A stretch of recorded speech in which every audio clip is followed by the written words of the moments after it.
This is a video talking through bracing, what it means and how to do it. Bracing is two key things. The first thing is holding your breath. So whenever you're lifting something heavy, you're moving about your back, you're holding your breath.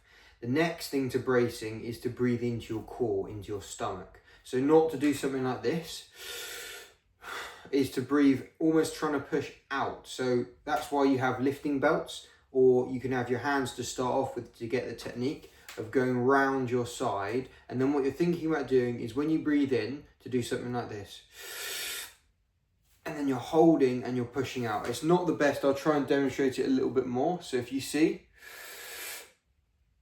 and then you hold. So it's a combination of the breath in and the hold. Get that. Another technique that can help improve your bracing, not an exercise but something you can always do, is a sort of kettlebell diaphragmatic motion. So what you're going to do is you're going to lie down on your back, you're going to relax the head, you're going to have the kettlebell or a lightweight onto your stomach. You want to not have it too high up, right onto your stomach.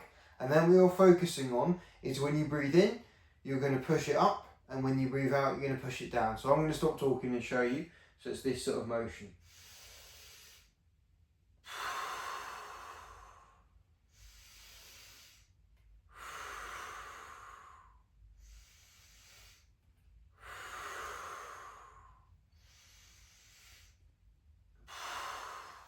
And doing that is going to give you the exact help that you need to make that core as stiff as possible. Because that's the biggest thing from bracing. All it's about is making the core as stiff as possible so you don't have the loss of strength and stability that then will cause injuries when lifting. So now I'm going to talk through how to actually do this in a lifting motion, in a movement. So what you're going to do, you're going to have a weight. So if we start off with a sort of kettlebell, I'm going to have it a bit further back so you can see. So if I have it even further back. So the big thing is you've got the weight there. Now what you're going to do is you're going to hold your breath. So if you listen to me, you've got that stiffness, you're holding that stiffness. You're going to hinge. You only breathe out at the very top of that motion. What you don't do is something like this.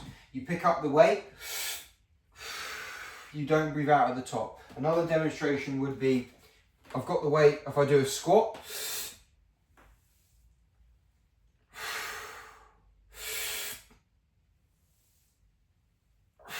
you breathe out at the very top of that motion. That's the biggest thing, and how to actively use bracing can be done with any sort of movement where you've got a heavier amount of weight, because that keeps everything as stiff as possible.